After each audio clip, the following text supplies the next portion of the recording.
दोस्तों, आज का जो वीडियो है उसे बहुत ही ध्यान से देखना। आज मैं आपको बताने वाला हूं कि भगवान शिव शंकर भोलेनाथ के शिवलिंग पर चढ़े हुए बेलपत्र को खाने से क्या होता है। दोस्तों, अगर आपके जीवन में किसी भी प्रकार की कोई समस्या चल रही है, पैसे की कमी है, नौकरी नहीं लग पा रही है, बीमारियों से ग्रसित हो या फिर बेटियों की शादी नहीं हो पा रही है, किसी भी प्रकार की कोई भी समस्या है, आज का वीडियो देखिए, आपकी समस्त समस्याओं का निवारण होगा। अपने जीवन के यहाँ 5 से 10 मिनट, केवल 5 से 10 मिनट इस वीडियो को दीजिए और मैं आपसे वादा करता हूं कि भगवान शिव शंकर भोलेनाथ की कृपा आप पर जरूर बनेगी। दोस्तों, भगवान भोलेनाथ आपकी सभी मनोकामनाओं को पूरा करेंगे। कमेंट में जय भगवान शिव पार्वती जरूर लिखे। भगवान भोलेनाथ को याद करें। आप पर भगवान भोलेनाथ का आशीर्वाद हमेशा बना रहेगा। आपके घर में धन की कभी कोई कमी न रहे, आपका घर हमेशा खुशियों से भरा रहे। दोस्तों, आपने सुना होगा कि शिवलिंग जो होती है उस पर जो बेल पत्र चढ़ाया जाता है उसे खाने से क्या फायदे होते हैं। कई बार आपने सुना होगा, लेकिन आज आपको वास्तविक बातें पता चलेंगी जो कि आपको कहीं भी नहीं पता चलने वाली है। आप लाखों करोड़ों रुपए खर्च कर देंगे, आपको पूरे YouTube में ये बातें नहीं पता चल पाएगी। तो वास्तव में जब आप शिवलिंग पर बेलपत्र को चढ़ाते हैं तो वह बेलपत्र कोई साधारण बेलपत्र नहीं रह जाता, बल्कि वह साक्षात भगवान शिव शंकर भोलेनाथ का प्रसाद बन जाता है। तो दोस्तों, यह वीडियो अपने फायदे के लिए ध्यान से सुनना और ध्यान से देखना। भोलेनाथ की पूजा में बेलपत्र का खास महत्व है, इससे शिवजी प्रसन्न होते हैं। वहीं प्रसिद्ध ज्योतिषाचार्य का कहना है कि सावन मास को भोले बाबा का महीना कहा जाता है। इस दौरान सच्चे मन से पूजा करने वालों पर भगवान की कृपा बरसती है। वहीं पूजा में जलाभिषेक के साथ बेलपत्र चढ़ाने का विशेष महत्व है, लेकिन बेलपत्र चढ़ाने के कुछ नियम होते हैं, इसका पालन किए बगैर पूजा सफल नहीं होगी। दोस्तों, भगवान शिव को बेलपत्र अति प्रिय है। इसमें आम तौर पर 3 पत्ते होते हैं, लेकिन अगर 5, 7 या 11 पत्ते का बेलपत्र मिले तो यह अत्यंत शुभकारी माना जाता है। वहीं सावन में भोलेनाथ पर जलाभिषेक के साथ बेलपत्र चढ़ाने से 3 जन्मों का पाप नष्ट हो जाता है। चलिए अब जानते हैं आखिर बेलपत्र को शिवजी पर कैसे चढ़ाया जाता है। बेलपत्र चढ़ाते समय किन नियमों का हमें ध्यान रखना चाहिए। दोस्तों, भगवान सिर्फ श्रद्धा के भूखे होते हैं। वे एक पात्र के जल से ही प्रसन्न हो जाते हैं, लेकिन अगर श्रद्धालु जलाभिषेक के साथ बेलपत्र अर्पित करते हैं तो सारी मनोकामनाएं अवश्य पूर्ण होती हैं। लेकिन ज्योतिष शास्त्र बताते हैं कि बेलपत्र चढ़ाने के कुछ नियम होते हैं। जो बेलपत्र आप भगवान शिव के ऊपर अर्पण कर रहे हैं वो कटा नहीं होना चाहिए। इसके साथ ही बेलपत्र में छेद नहीं रहना चाहिए। बेलपत्र अर्पित करने से पहले देख लें कि कोई पत्ता मुड़ा हुआ नहीं हो। चलिए दोस्तों, अब यह भी जानते हैं कि आखिर कितने बेलपत्र शिवलिंग पर हमें चढ़ाने चाहिए, जिससे हमें भगवान शिव का आशीर्वाद मिल सके और उनका आशीर्वाद हमेशा हम पर बना रहे। दोस्तों, धार्मिक शास्त्र के अनुसार सिर्फ 1 बेलपत्र से ही भगवान शिव प्रसन्न हो जाते हैं और सारी मनोकामनाएं पूर्ण कर देते हैं। अगर आप सावन के महीने में बेलपत्र में राम भगवान का नाम लिखकर 11, 21, 51 या 108 पत्र चढ़ाएंगे तो सारी मनोकामनाएं पूर्ण होंगी। ज्योतिषाचार्य बताते हैं कि राम नाम लिखा बेलपत्र जब भगवान शिव पर अर्पण होता है तो भगवान शिव और राम दोनों का आशीर्वाद प्राप्त होता है। बेलपत्र चढ़ाने से दरिद्रता मिटती है। दोस्तों, आप इन बातों का भी ध्यान रखें। ऐसा माना जाता है कि बेलपत्र शिवजी के ऊपर चढ़ाने से आध्यात्मिक शक्ति की प्राप्ति होती है। लेकिन कुछ ऐसे दिन हैं जिनमें बेलपत्र को नहीं तोड़ना चाहिए, जैसे चतुर्थी, अष्टमी, नवमी, चतुर्दशी, अमावस्या, संक्रांति और सोमवार के दिन बेलपत्र तोड़ना वर्जित माना जाता है। ऐसे में एक दिन पहले ही बेलपत्र तोड़कर रख लें। आपको बता दें कि बेलपत्र कभी बासी या अशुद्ध नहीं होता।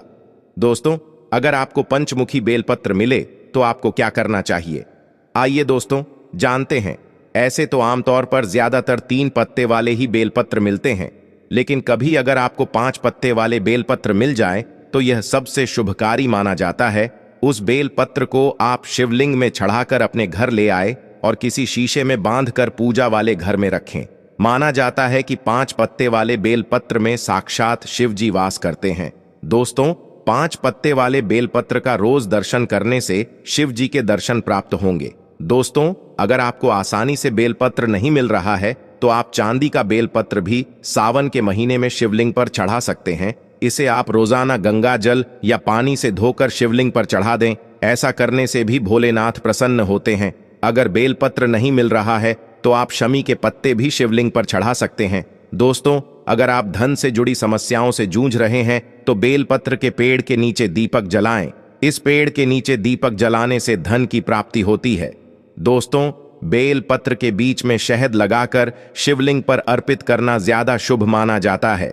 शिवलिंग पर शहद और बेलपत्र अर्पित करने से व्यक्ति को कठिन से कठिन परीक्षा में सफलता मिलती है। दोस्तों, सावन के महीने में बेलपत्र का सही इस्तेमाल करके हम बहुत सारी मनोकामनाएं पूरी कर सकते हैं। शिव पुराण में बेलपत्र एवं बेल के पेड़ के कई सांसारिक व वैज्ञानिक महत्व भी बताए गए हैं। इसके साथ ही शिव पर अर्पित करने की अलग अलग विधि से भी भिन्न प्रकार के फलादेश का महत्व शिव पुराण में वर्णित है। शिव पुराण एवं मान्यताओं के अनुसार जो भी श्रद्धालु बेल का पेड़ लगाते हैं उनके वंश में वृद्धि होती है। सुबह शाम बेल के पेड़ के दर्शन मात्र से ही पापों का नाश होता है। बेल के पेड़ को सींचने से पितर तृप्त होते हैं। जीवन में एक बार भी बेल पत्र को शिवलिंग पर चढ़ाने वाला इंसान समस्त पापों से मुक्त हो जाता है। दोस्तों, 3 पत्तियां एक ही प्रकार से जुड़ी होती हैं। इनको एक पत्ता माना जाता है। भगवान शिव जी की पूजा में बेलपत्र के अद्भुत प्रयोग होते हैं और बिना बेलपत्र के शिव जी की पूजा संपूर्ण नहीं हो सकती है। बेलपत्र के दैवीय के अलावा औषधीय प्रयोग भी हैं। इसके प्रयोग से तमाम बीमारियां गायब की जा सकती हैं। दोस्तों, सावन में बेलपत्र के प्रयोग से हमें विशेष फल मिलता है। दोस्तों, 108 बेलपत्र लें और उन पर चंदन से राम भगवान का नाम लिखें। ओम नमः शिवाय कहते हुए बेलपत्र को शिवलिंग पर चढ़ाते जाएं। जब 108 बेलपत्र चढ़ा लें तो शीघ्र विवाह की प्रार्थना करें। यह प्रयोग सावन में विशेष फलदायी होता है। एक बेलपत्र में 3 पत्तियां होनी चाहिए। पत्तियां टूटी हुई ना हो और उनमें छेद भी नहीं होना चाहिए। शिव जी को जब भी बेलपत्र अर्पित करें तो चिकनी तरफ से ही चढ़ाएं। एक ही बेलपत्र को जल से धोकर बार बार भी चढ़ा सकते हैं। बिना जल के बेलपत्र अर्पित नहीं करना चाहिए। दोस्तों, भोले बाबा को सावन के महीने में किसी भी तरह की पूजा में हमेशा उल्टा बेलपत्र यानी चिकनी सतह की तरफ वाला ही भाग स्पर्श कराते हुए ही बेलपत्र चढ़ाना चाहिए। ध्यान रखें कि बेलपत्र को हमेशा अनामिका, अंगूठे और मध्यमा अंगुली की मदद से ही चढ़ाएं। मध्य वाली पत्ती को पकड़कर महादेव को अर्पित करें। दोस्तों, आपको बता दूं कि हमारे शास्त्रों में कहा गया है कि शिवलिंग पर चढ़ा बेलपत्र 6 महीने तक बासी नहीं माना जाता। जी हाँ, बेलपत्र को शिवलिंग पर चढ़ाने के बाद उसे पुनः धोकर शिवलिंग पर 6 महीने तक चढ़ाया जा सकता है, क्योंकि भारत में कई ऐसी जगह हैं जहां पर शिवलिंग स्थापित है परंतु उसके आसपास बेलपत्र उपलब्ध नहीं हो पाते। इसी वजह से कई लोग बेलपत्र उपलब्ध न होने के कारण पुराने बेलपत्र का जो चूर्ण होता है उसको भगवान शिव शंकर भोलेनाथ को चढ़ाते हैं। दोस्तों, बेलपत्र को भगवान शिव जी पे चढ़ाने के पीछे एक पौराणिक कथा है और कथा के अनुसार जब समुद्र मंथन चल रहा था उसी समय समुद्र मंथन के दौरान अमृत के साथ कई और चीजें भी निकली थीं, जिसमें से एक विष भी निकला था। विष को आप जहर भी कह सकते हैं और यह विष चारों ओर फैलने लगा। उसी समय पूरी सृष्टि को विष से बचाने के लिए भगवान शिव शंकर भोलेनाथ ने इस विष को अपने कंठ में धारण कर लिया था। इसलिए महादेव को उस दिन से नीलकंठ भी कहा जाने लगा। परंतु विष के प्रभाव से भगवान शिव शंकर के शरीर का ताप बढ़ने लगा, जिसकी वजह से आसपास का वातावरण जलने लगा और तब देवी देवताओं ने प्राचीन वेद सलाहकारों से सलाह ली कि भगवान शिव शंकर को इस विष से कैसे बचाया जाए। तो दोस्तों, उस समय जो प्राचीन वेद सलाहकार थे उन्होंने सलाह दी कि आप भगवान शिव शंकर भोलेनाथ को बेलपत्र का सेवन कराइए और भगवान शिव शंकर को उस समय वहां पर जो भी उपस्थित देवी देवताएं थे उन्होंने तत्काल बेलपत्र खिलाया और जल से स्नान कराया। इसके बाद भगवान शंकर के शरीर में जो उत्पन्न गर्मी थी वह शांत होने लगी। और तभी से भगवान शिव जी को बेलपत्र चढ़ाने की परंपरा मानी गई है। दोस्तों, शिवलिंग पर बेलपत्र अर्पित करने के बाद हमें जल जरूर चढ़ाना चाहिए। इससे भगवान शिव को शीतलता मिलती है और उनका आशीर्वाद हमें प्राप्त होता है। हमेशा ध्यान रखिएगा कि 3 पत्ती वाली जो बेलपत्र होती है वही वाला आप शिव शंकर भोलेनाथ को चढ़ाइए। जहां से बेलपत्र चिकनी होती है उस तरफ से शिवलिंग पर आपको बेलपत्र चढ़ाना चाहिए। इस बात का आपको विशेष ध्यान रखना है कि कभी भी कटे फटे बेलपत्र भगवान शिव शंकर को आपको नहीं चढ़ाना है। इसके पीछे भी एक कथा है, क्योंकि जब भगवान शंकर जी ने गणेश जी का सिर खंडित कर दिया था, तभी से भगवान शिव शंकर भोलेनाथ ने संकल्प लिया था कि कभी भी मुझे कोई खंडित चीज नहीं अर्पित की जाए। तब से भगवान शंकर जी को कभी भी कोई चीज खंडित नहीं चढ़ाई जाती है, चाहे वो बेलपत्र ही हो। दोस्तों, आप वीडियो को लाइक करते हुए चलिएगा और वाकई में भगवान शिव शंकर भोलेनाथ की कृपा चाहते हैं तो कमेंट में भगवान भोलेनाथ को जरूर याद करिएगा। साथ ही चैनल को भी सब्सक्राइब कर लीजिएगा, क्योंकि इस चैनल के माध्यम से प्रत्येक दिन आपको ऐसी जानकारी दी जाएगी जो कि आपके दैनिक जीवन के लिए बहुत ही जरूरी है। अपने हिंदू भाइयों को भी यह वीडियो जरूर शेयर कीजिएगा। दोस्तों, अगर आप प्रतिदिन बेलपत्र चढ़ाते हैं तो सभी प्रकार की समस्याएं आपकी दूर हो जाएंगी। भगवान शंकर जी के भक्तों को कभी भी पैसे की समस्या नहीं रहती है। जो बेलपत्र को तिजोरी में रखते हैं उनकी तिजोरियों में बरकत आती है और पैसे की समस्या खत्म हो जाती है।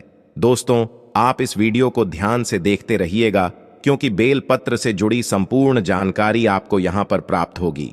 दोस्तों, वीडियो में जो जानकारी बताई जा रही है, ये जानकारी आप लाखों करोड़ों रुपए खर्च करके भी कहीं नहीं प्राप्त कर पाएंगे, ना ही YouTube पे पा पाएंगे। चाहे कितना भी वीडियो देख लीजिए, इस प्रकार की जानकारी आपको नहीं मिलेगी। इसलिए आप सभी दर्शकों से हाथ जोड़कर प्रार्थना है कि इस वीडियो को ज्यादा से ज्यादा लोगों तक पहुंचा दीजिए। जी हां दोस्तों, मैं कहना चाहूंगा, कम से कम आप 10 से 15 लोगों को तो यह वीडियो जरूर शेयर कीजिएगा, ताकि आपको भी यह सौभाग्य का काम करके, दूसरों की मदद करके भगवान शिव और पार्वती का आशीर्वाद मिल पाए। दोस्तों, इस प्रकार की जानकारी बहुत ही अमूल्य होती है। बाद में चलकर यह जानकारी हमारे लिए काफी फायदेमंद साबित होती है। तो आइए जानते हैं बेलपत्र संबंधित कुछ विशेष जानकारी। दोस्तों, हम आपको बता दें कि प्राचीन पुराणों में बताया गया है कि कुछ विशेष समय होता है जिनमें बेलपत्र को कभी भी नहीं तोड़ना चाहिए। जी हां दोस्तों, कुछ ऐसे विशेष तिथि है जिनमें बेलपत्र को आपको कभी भी नहीं तोड़ना चाहिए। जैसे कि हमारे धर्मशास्त्र में कहते हैं कि बेलपत्र को हमेशा चतुर्थी, अष्टमी, नवमी, दशमी, अमावस्या और पूर्णिमा व संक्रांति की तिथि में आपको कभी भी नहीं तोड़ना चाहिए। साथ में सोमवार के दिन भी बेलपत्र को कभी भी नहीं तोड़ना चाहिए, क्योंकि विशेषकर बेल के पेड़ पर बेलपत्र में भगवान शिव शंकर सोमवार के दिन वास करते हैं, क्योंकि बेलपत्र के संपूर्ण हिस्से में भगवान शिव शंकर का वास माना जाता है। इसके मूल में अर्थात जड़ में ब्रह्मा जी का वास होता है और बेल पेड़ के मध्य भाग में भगवान विष्णु जी का वास माना जाता है। दोस्तों, मैं आपको बता दूं कि जो बेलपत्र होता है उसकी पत्तियों में शक्ति मानी जाती है, अर्थात हमारे सभी देवी देवताओं का जो शक्ति होता है वो उसके अंदर समाहित होता है। इसलिए आपको कभी भी सोमवार के दिन बेलपत्र नहीं तोड़ना चाहिए। दोस्तों, इसके अलावा प्रतिदिन दोपहर 12 बजे के बाद भी आपको बेलपत्र कभी नहीं तोड़ना चाहिए। यह हमारे धर्मशास्त्रों में लिखा है, और अगर आप फिर भी 12 बजे के बाद अगर बेलपत्र को तोड़ते हैं तो इससे आपको पाप लगना निश्चित है। दोस्तों, बहुत ही विशेष जानकारी बता रहे हैं। अगर आपकी कोई भी मन्नत है और आप चाहते हैं आपकी मनोकामना पूरी हो तो कमेंट बॉक्स में भगवान शिव शंकर भोलेनाथ को जरूर याद करें और ओम नमः शिवाय जरूर लिखें। तो दोस्तों, अब प्रश्न आता है कि आखिर बेलपत्र की उत्पत्ति कैसे हुई। तो दोस्तों, आइए जानते हैं। स्कंद पुराण के अनुसार एक बार माता पार्वती की पसीने की कुछ बूंदें मध्यांचल पर्वत पर जा गिरी, जिससे वहां एक पौधा उग आया, जो कि बाद में बेलपत्र के नाम से जानने लगा और बेलपत्र के रूप में पूजनीय हो गया। तो आइए अब इस वीडियो में जानते हैं बेलपत्र को खाने के क्या फायदे होते हैं। दोस्तों, बहुत ही महत्वपूर्ण जानकारी है, पूरा जरूर देखिएगा, क्योंकि आधा अधूरा ज्ञान कभी भी लाभदायक नहीं होता है। देखिए, जब बेलपत्र को भगवान शिव शंकर भोलेनाथ जी की शिवलिंग पर चढ़ाते हैं तो वह बेलपत्र एक बेलपत्र नहीं रह जाता, बल्कि वह भगवान शिव जी का प्रसाद बन जाता है, जो कि असाध्य बीमारियों को दूर करने में, आपकी पीड़ा को हरने में एवं जीवन में चल रही सारी समस्याओं को दूर करने में सामर्थ्यवान है। क्योंकि बेलपत्र को भगवान का प्रसाद के स्वरूप माना जाता है, इसीलिए वह आपके लिए अमृत जैसा बन जाता है। तो दोस्तों, आखिरकार शिवलिंग पर चढ़े बेलपत्र को नित्य रूप से खाने से क्या फायदा मिलता है, क्या बदलाव हमारे जीवन आते हैं, चलिए इसके बारे में जानते हैं। दोस्तों, शिव जी पर चढ़ा बेलपत्र को खाने से शरीर के सभी प्रकार के रोग दोष दूर हो जाते हैं। शरीर में जितने भी रोग होते हैं, अगर आप बेलपत्र नित्य रूप से खाते हैं तो आप रोगों से बचते हैं। वात दोष, पित्त दोष, कफ दोष, यह 3 प्रकार के दोष बताए गए हैं और इन्हीं 3 प्रकार के दोषों की वजह से आपके शरीर में अन्य दोष उत्पन्न होते हैं। तो दोस्तों, अगर आप अपने जीवन में बिना रोगों के रहना चाहते हैं तो आपको बेलपत्र का नित्य सेवन करना चाहिए। दोस्तों, आपने देखा होगा कि हमारे जीवन में कई लोग होते हैं जो मीट मछली मुर्गा जैसे तामसिक भोजन कर लेते हैं, शराब पीते हैं, खैनी गुटखा तंबाकू ये सब चीजें जो होती हैं उसका धारण करते हैं, परंतु एक समय के बाद उन्हें यह लगता है कि जो वो खा पी रहे थे वो गलत चीज था, परंतु अब वह ये जो पाप कर चुके हैं उसको कैसे खत्म करे। तो दोस्तों, मैं आपको बताना चाहूंगा, कम से कम ज्यादा नहीं तो 1 महीने में 10 से 15 बार अगर आप भोलेनाथ भगवान शिव शंकर पर चढ़ा हुआ बेलपत्र का प्रसाद धारण करेंगे तो जो तामसिक गुण होते हैं वो पूर्णतः आपके शरीर से खत्म हो जाएंगे। अगर आपने कभी भी मीट मछली मुर्गा इस प्रकार का कुछ भी सेवन किया है या आपने शराब पिया है और आप इस पाप से मुक्ति पाना चाहते हैं तो आपको नित्य बेलपत्र का सेवन करना अत्यंत आवश्यक है। इसके सेवन से आपका शरीर शुद्ध होता है। आप अपने अशुद्ध शरीर को पूर्ण रूप से स्वस्थ बनाने के लिए पूर्णता स्वप्न हो जाते हैं। आपको भगवान शिव शंकर भोलेनाथ के इस प्रसाद को ग्रहण करना अत्यंत आवश्यक है। आज ही से शुरू कर दीजिए। यह आपके शरीर में तमस गुण को समाप्त कर देगा। किसी भी प्रकार की बीमारियां हैं वो पूर्णता समाप्त हो जाएगी। बेलपत्र खाने से आपका भाग्य भी बदलने लगेगा। आपका भाग्य बलवान हो जाएगा। दोस्तों, कैसा भी आपका दुर्भाग्य हो, जिस समय से आप बेलपत्र खाना शुरू कर देंगे आपके दुर्भाग्य सौभाग्य में बदल जाते हैं। आपकी किस्मत, आपकी तकदीर फिर से आपके अनुरूप चलने लगती है। इसके अलावा आयुर्वेद में भी कहा जाता है कि बेलपत्र को खाने से आपका जो रक्त होता है, खून होता है, वह साफ होता है। अगर खून संबंधित कोई बीमारी है तो बेलपत्र खाने के बाद आपके शरीर में जो खून में किसी भी प्रकार की गंदगी है वह धीमे धीमे खत्म होने लगेगी।